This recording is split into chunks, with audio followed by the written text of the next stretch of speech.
Now, has Meek Mill ever put out Dreams and Nightmare T-shirts? Is that a brand? Is that something he wants to trade? You don't own the word Dreams and Nightmares. You don't.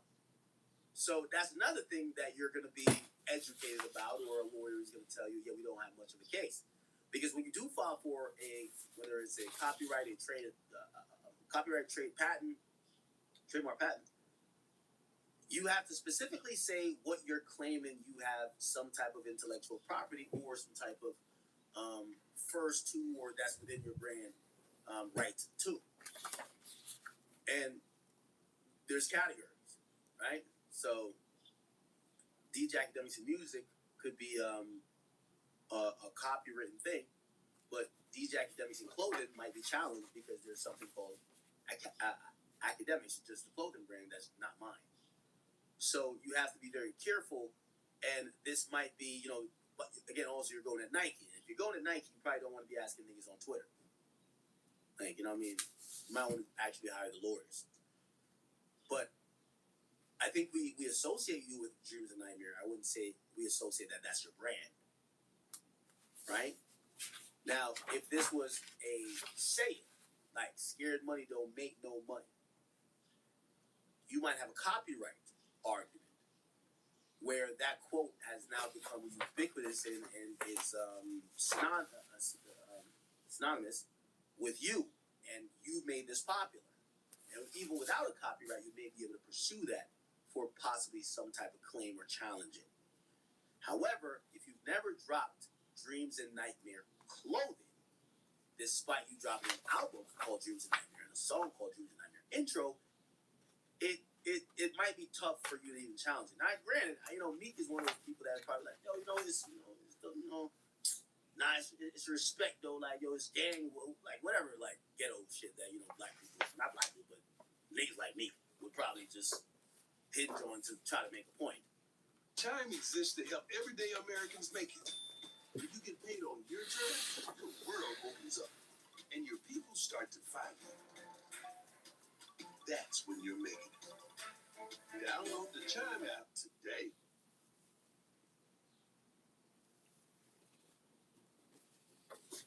Take the next step in treating your moderate to severe ulcerative colitis with Entyvio, the only gut-focused treatment for UC that helps block inflammation in the gut and works right where you need it. Now is the time to talk with your doctor about the results you want, rapid response, and for many people, visible improvement of the gut lining. Infusion and serious allergic reactions can happen during or after treatment. Entyvio may increase risk of liver problems and serious infection. Although unlikely, PML, a rare brain infection that can result in death, cannot be ruled out. Your doctor may test for TB. Tell your doctor if you are prone to or have an infection, sores, or flu-like symptoms. Learn more about the only treatment for UC that works right where you need it. And ask your doctor about gut-focused Entyvio, including the Entyvio pen. Gut-focused Entyvio. Yeah, like, you might be like, nah, it's still disrespect. They know who the shit that is. Yeah, it's not gonna go nowhere. Like, maybe if it was a bigger name, they would probably be like, oh, no, we didn't mean to offend. I think they're gonna look at Meek and be like, bro, just get back on the tennis court. Go, like, it's over, bro. We're not dealing with you like that. Just go away. Go away. So, I don't really see this happening or going anywhere, but I could be wrong.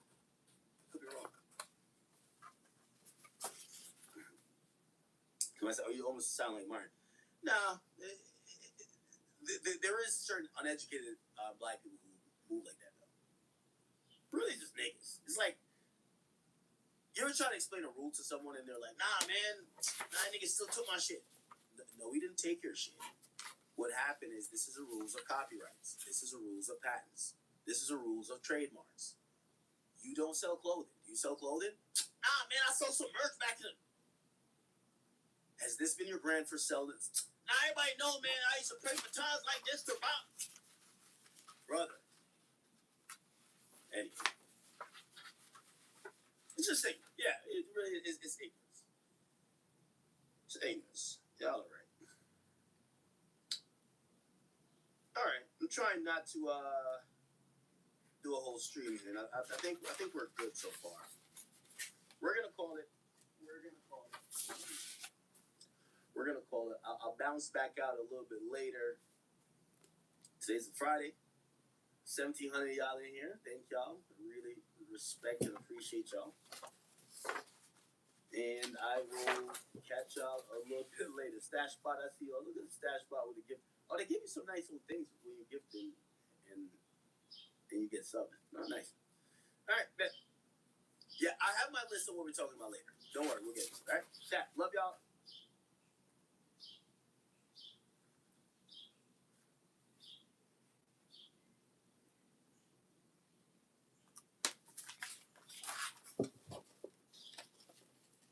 Hello, Dayon.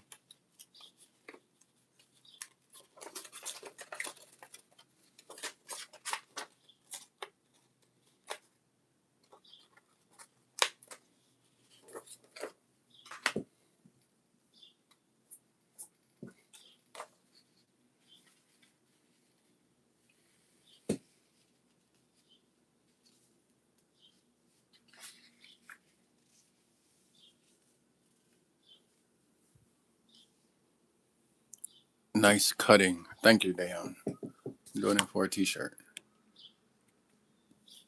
So, I'm trying to...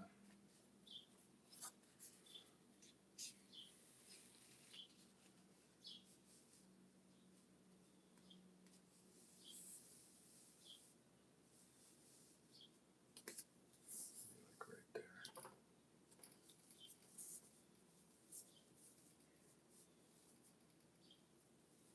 Like that. And they're going to be sprayed with red. Okay. Alright. Use this X-Acto knife to do it. Put that away. And I have this to spray it.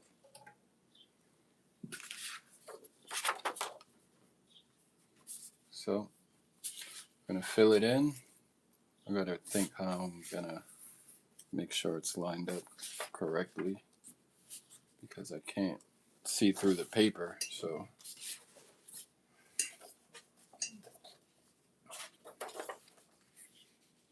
I started like this. I'm looking for symmetry. So that's pretty much symmetrical like that. Actually, no. Like this.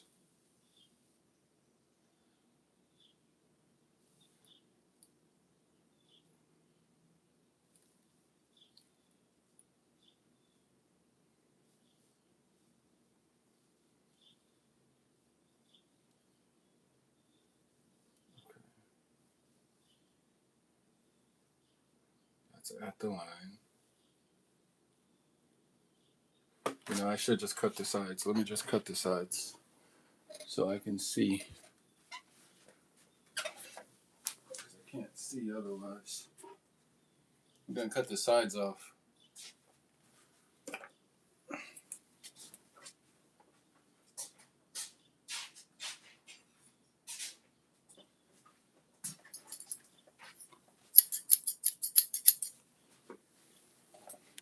Go ahead and cut the sides off so we can see what's going on. I'll put some on TV really quick.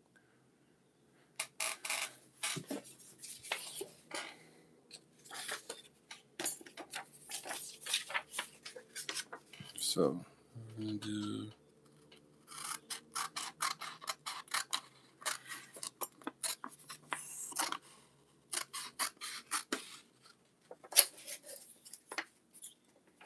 whoa.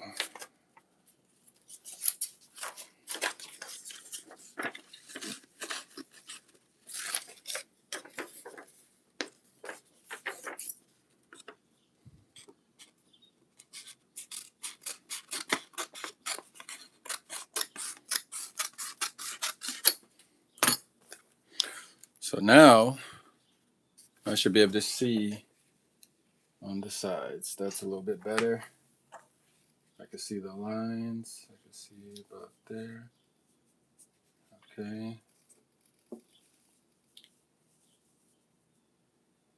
I think that's pretty much good, just like that.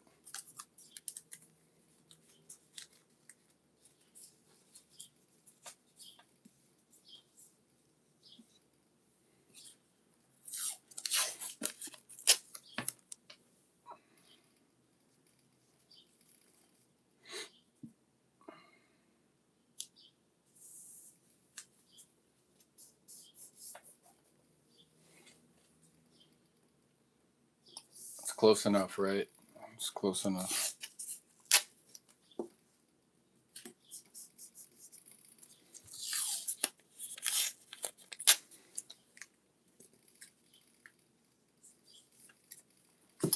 All right, so now that we have that, I'm gonna get my paint ready. Let me put on something on TV first. Something I've been wanting to watch is on Zero. Zoroastrian is on Z. Z O R. Zoro. Alright. There we go. Inventor Heaven. Okay, Sleep Nomad. Boom. Okay.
Hello, my name is Shahid Dash, and I am going to conduct an interview today with Professor Keita Sriwani from City University in New York, who is a professor of ancient philosophy, and it is a great pleasure and honor to have him here today and to be able to do an interview with him.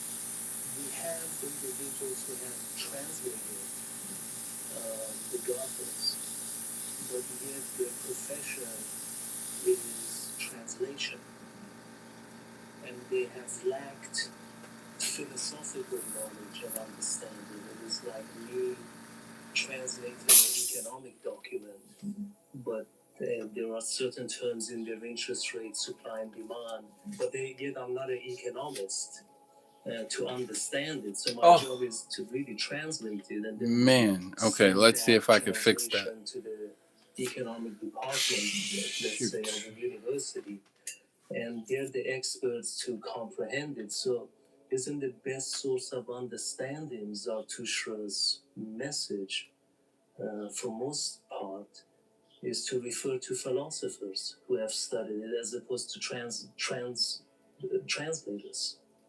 You're so right. There will be people who would resist your suggestion, but undoubtedly it is a philosophic doctrine, and it needs very subtle interpretation, and some of the linguists are able to offer visions at least partly valuable, but the general conception has to be reconstructed by appropriate philosophic analysis. And if you would like me to do that, I'll give you my reconstruction. Zarathustra offers a view of the world in terms of certain abstract concepts, which, as was traditional in those days, throughout the world, religious poetry personalized abstract concepts. And he does that. the creation that Aura Mazda thought of, it was in his mind, and he articulated it and made it an ideal creation, not material, but ideal. Now that is called Asha. Literally, that word means truth. But the notion of truth here is a very special one. Truth really means the totality of the vision of ideal existence. It doesn't mean in our ordinary sense the truth or falsity of a statement. The truth that he is talking about is the relationship of all things in perfect harmony, so that nothing occurs at the expense of something else. There is no friction in that existence. This ideal world of Zarathustra, Asha, was then actualized in the material world. Aura Mazda, in his wisdom, conceived of a perfect existence in purely ideal terms, and this is what is called Asha, the truth. The truth then means an ideal form of existence where nothing is in conflict or in abrasion with anything else. It is also the notion of social justice. No one prospers at the cost of somebody who's injured. Now, this ideal conception exists in an ideal world, what we might call the mental world. The term is mindum, which exactly the word comes, the source of the word is the word which in English we have mind. Now, this ideal conception, Aura Mazda then created into a material world. This is called the Gatia world. And the ideal world was supposed to be materialized, actualized in matter. There would be, of course, material objects, physical objects. There would be animal life, there would be human life, and so on. It was supposed to evolve, according to Asha, to a state of total perfection. However, and here comes the essential dualist doctrine of Zarathustra. Within this material world, there is also the possibility that that Asha may not be actualized. Indeed, Zarathustra says there are two forces. I use the term vectors, but often the term spirit is used. But we shouldn't transform these into personalities. There is the spirit which promotes Asha, and there is the spirit which opposes, frustrates Asha. And this is the dualism between good and evil. The universe is to be understood as a potentially ideal evolution which has been contaminated by internal opposition and frustration. The world is to be looked at as a moral reality in which there is the movement towards goodness, but there is also the movement towards frustration. Now, this vision is the central religious vision of Zarathustra. And if one doesn't accept that, one cannot accept the faith of Zarathustra. Now, what is the individual to do? Here come the different abstractions of Zarathustra. Each individual is gifted with a good mind. It's not just the mind which enables us to work out mathematical problems or something like that, but a mind which is capable of grasping the moral nature of things. When you see something occurring in your society, you recognize that this much is fair and this is unfair. As one of the later priests said, it is not conceivable that a human being can look at the face of injustice and not recognize it. So we recognize it. When we recognize it, then we should articulate it and commit ourselves to improve. We discuss it with people whose lives will be affected. We formulate a way of actualizing the good to whatever extent we can, and then we do it. And this is repeated in a phrase which comes in prayers all over. It's called the practice of good thought, good word, and good deed. See, there is no such thing as a good deed without good thought, because in the tradition of Zarathustra, there are no prescriptions, do this, don't do that, and so on. You are left to think through what should be done. The responsibility is yours. This acceptance of this responsibility becomes the way of life. And you have the view of the world. The world is a moral reality, your way of life. Act with good thought, good words, and good deeds. And you have accepted the doctrine of Zarathustra. Now, the interesting thing here is, contrary to the tribal notion, this is a decision to accept this way of life, this vision, and this way of life. It is a purely individual matter. In one of the verses of the Gatha, Zarathustra says, I talk to each of you. Listen with care and with careful thought, and make a judgment, each individual by individual, man and woman. Why does he say this? He distinguishes it from the tribal conception, where each individual didn't think for himself or herself. The tribe made the decision. If you remember the tribe, that's what you did.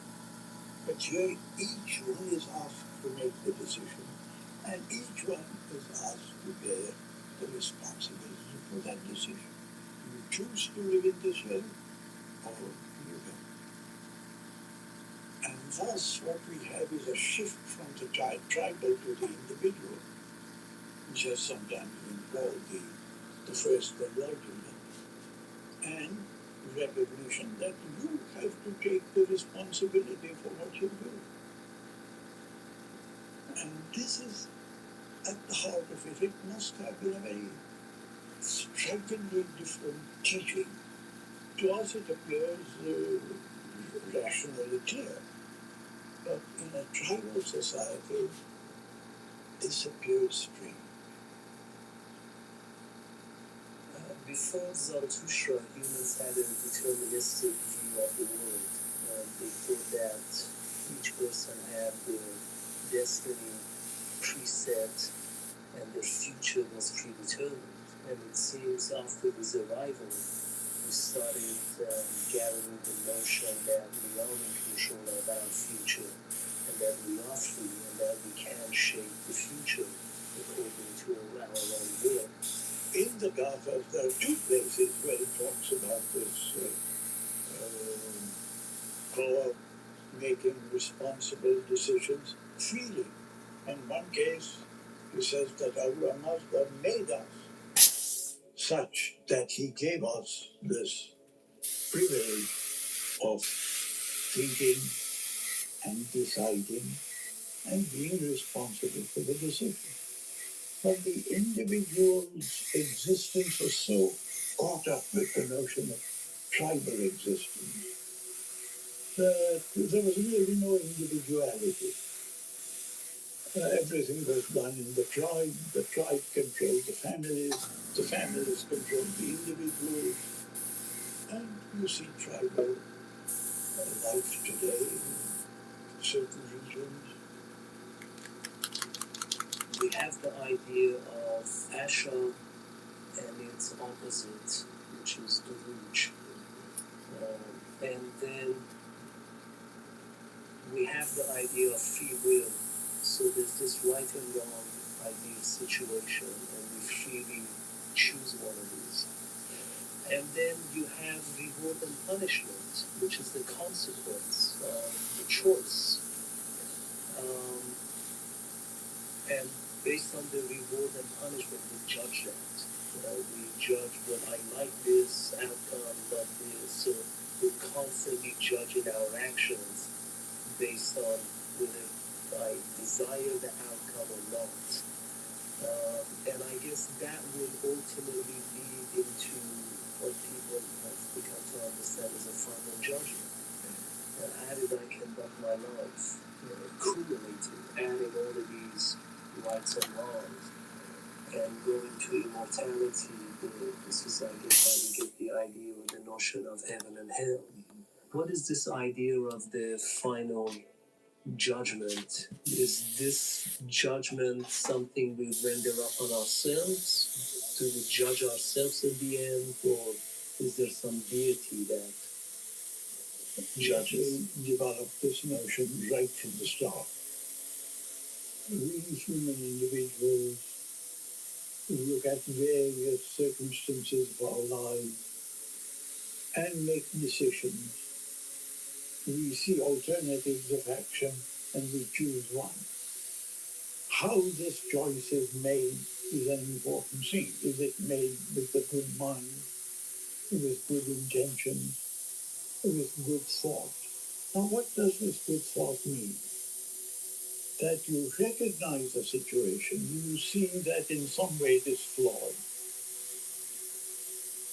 You notice that it is flawed because it is in some way distinct from what it ideally should be, which your good mind or mind is capable of seeing. Then that should be the only reason, that is called righteousness, to do the right thing, merely because it is right. And that's a very famous prayer which everyone recites, that will give me ultimately my satisfaction, to do the right thing because it is right. What is evil? Evil is that intention which violates that, which gets you to do something for some reason other than that it is right.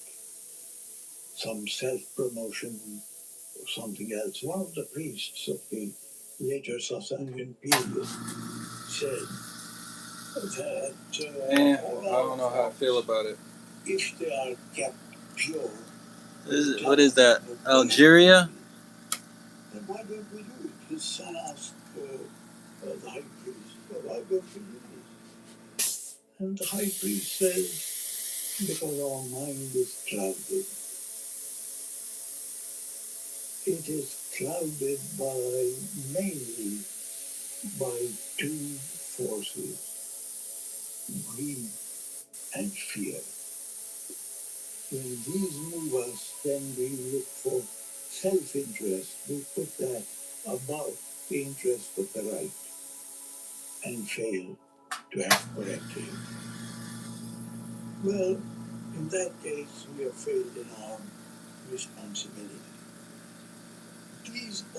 What is that, Algeria or Libya? Is that Algeria? It looks like Algeria. Out of some accidental judgment, doing the wrong thing for the wrong reason, or doing the wrong thing accidentally, and so on. All this is, so to speak, collected in a book of accounts. And when the soul goes to the other side of the gates of death, and now we come to a kind of a dramatic vision. It comes to the bridge of the separator. And now on this bridge, it accounts all the good is put on one side, and all the evil and the opportunities for good that were lost are put on the other side. And if the good outweighs the evil, you cross the bridge into the state of best consciousness. If not, you fall off the bridge into the state of worst consciousness. These became heaven and hell later on. These are states of consciousness of our spirit. These are not the halls where we live in comfort and so on. That's a highly materialist conception of heaven and hell. But the conception that there are two different ends for differently valued souls is part of the doctrine. And this, you don't appeal for mercy, you don't plead for this or that. It is the consequence of your life. The moral consequence of your life appears in the state that you go into after you die.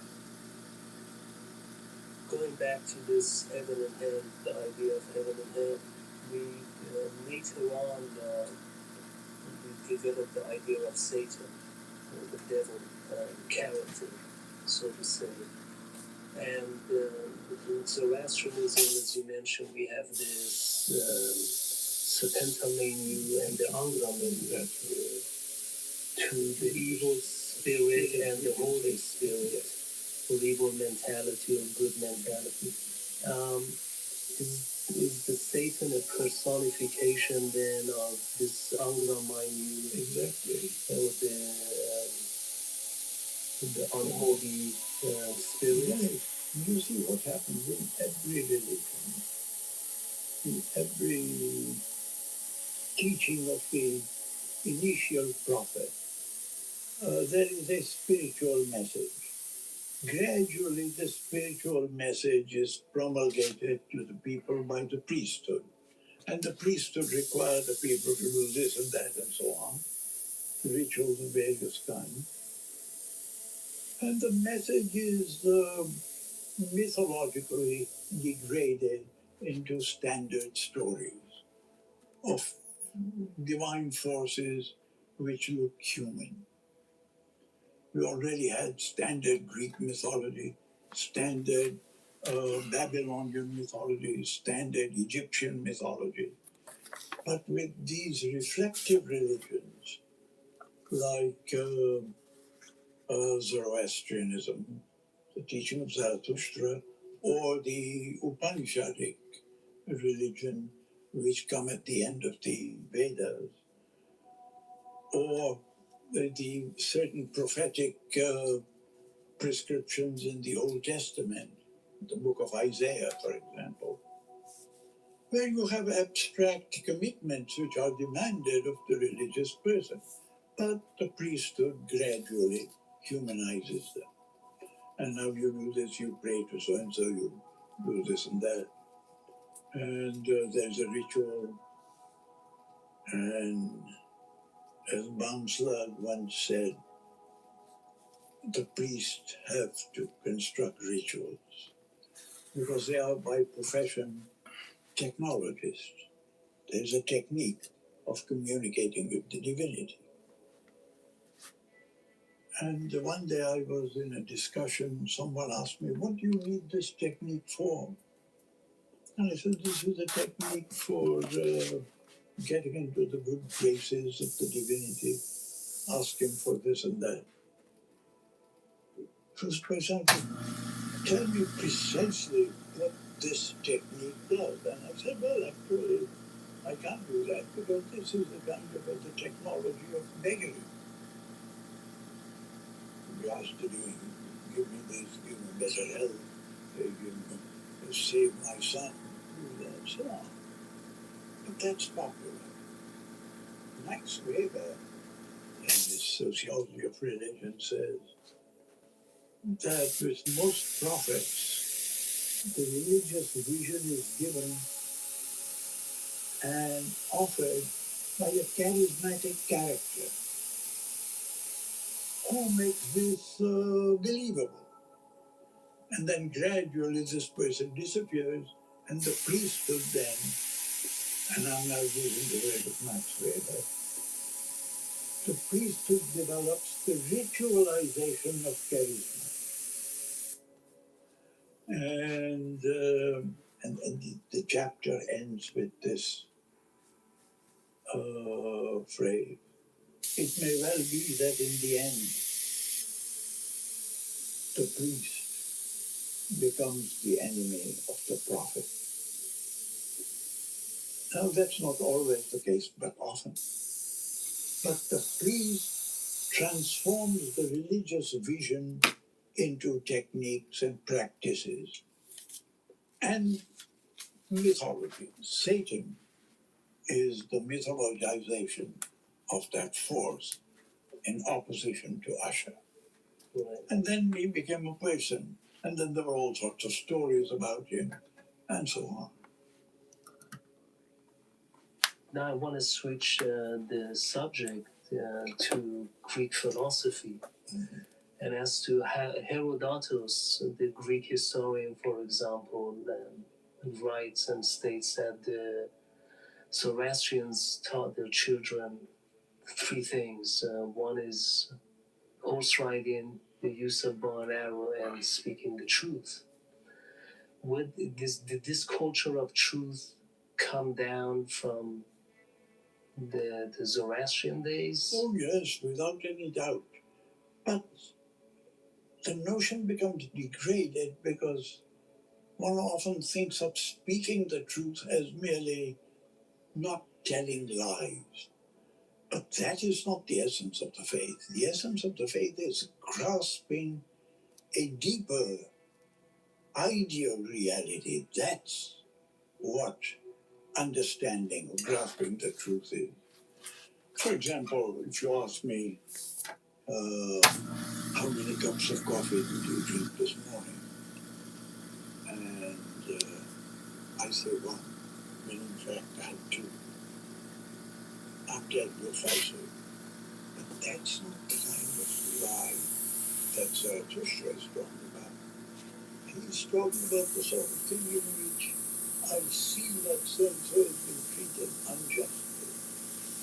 And someone says, what do you think of this treatment? And I would say something like, well, this is usually the way it is done. I've lived long in the academic life, and I know that's the usual way administrators put it. Well, that's how it's always done.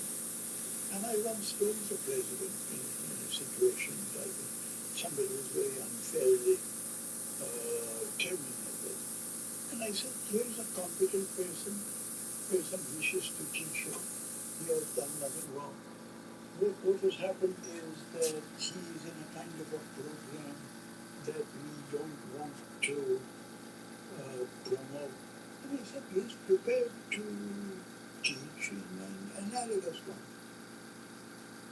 And the president, this is how it's usually done. And I said, but Mr. President, just to recognize what is happening to this person. He is not being treated justly. And said, well, you know, administration implies certain rules and regulations. I said, if the rules and regulations are such that they lead to injustice, something should be done. He looked at me and laughed. He said, well, what sort of a fellow are you to talk in this way? But the amazing thing was about a week or 10 or 12 days later, he told me, you know, I've been thinking about what you said. Maybe we'll put him in this other department, talk to him, and so on. Here was a president in whom the spirit of righteousness resonated, and we could talk. This is the notion of truth. Philosophy originated about 4,000 years ago with the Indo-Iranians. And this is according to Oxford University's Chronology of Philosophers. Also, many Greek philosophers used to live in the Zoroastrian territory and obtained their education in the Zoroastrian territory of the ancient times. are the Iranians and the Indo-Iranians the predecessors to the Greek philosophy, and when they came into contact with each other, how did they influence the Greek thought and thinking? Oh yes, the earliest visions we have in the Iliad and the Odyssey and so on is a tribal religion, as all the Indo-European religions were. So they're tribal gods, and you have to placate the tribal gods to manage to lead a successful life. The gods were so utterly human that they were not above trickery among themselves. And so you had to know that and play along. But that view was transformed and suddenly transformed by Socrates, who said that there was such a thing as right and wrong. And how do you get that? By thought, human thought. And how do tribal societies flourish? They flourish by tradition. This is our tradition. Why are you doing this? Well, that has been the tradition. Our ancestors did it. Our parents did it. We do it. That notion, that tradition was unacceptable to Socrates. In the dialogue of Euthyphro puts it's an ironic dialogue. This is the last year of the life of Socrates, and Euthyphro, a 25-year-old fellow, who has received instructions in the temple. And he says, oh, I've learned all about piety. I know whatever there is to know about it. Socrates says, let's examine that. What is piety? And so piety is doing what the gods wish and not doing what the gods don't wish. And Socrates says, is this an adequate definition? And Euthyphro says, yes, of course it is. That's what's taught. And Socrates says, yes, that may well be. But shouldn't we examine it? That's the matter. That the human being takes upon himself or herself the authority to examine what is given by tradition. And the traditionalists are horrified at that idea. Who are you to examine something which has come to us from immemorial tradition? I've been told that by some of the Zoroastrians who don't like my views, who are traditionalists. And I say, I have nothing against tradition, but I think we should examine it. They say, who are we to examine it? We are rational human beings. We need no additional authority. And so they say, well, the church at one time, the Catholic Church at one time considered this attitude to be an act of pride, a major sin. Gradually that has been restrained. Well, but you see, this is what we face. And as you point out, that notion of free will is not just a separate notion. There is determinism and free will. The moment you introduce the notion of free will, you introduce the right to examine. I was reading a book by Ruhi Afnan called Zoroaster's Influence on Anaxagoras, the Greek tragedians, and Socrates. And he, on page 33, he emphasizes that Anaxagoras, being, I guess, the teacher of the Greek tragedians, Socrates, emphasized to be skeptic and to freely think. That's right. And that's the culture. Exactly. To have the absolute freedom to inquire and question. Yes.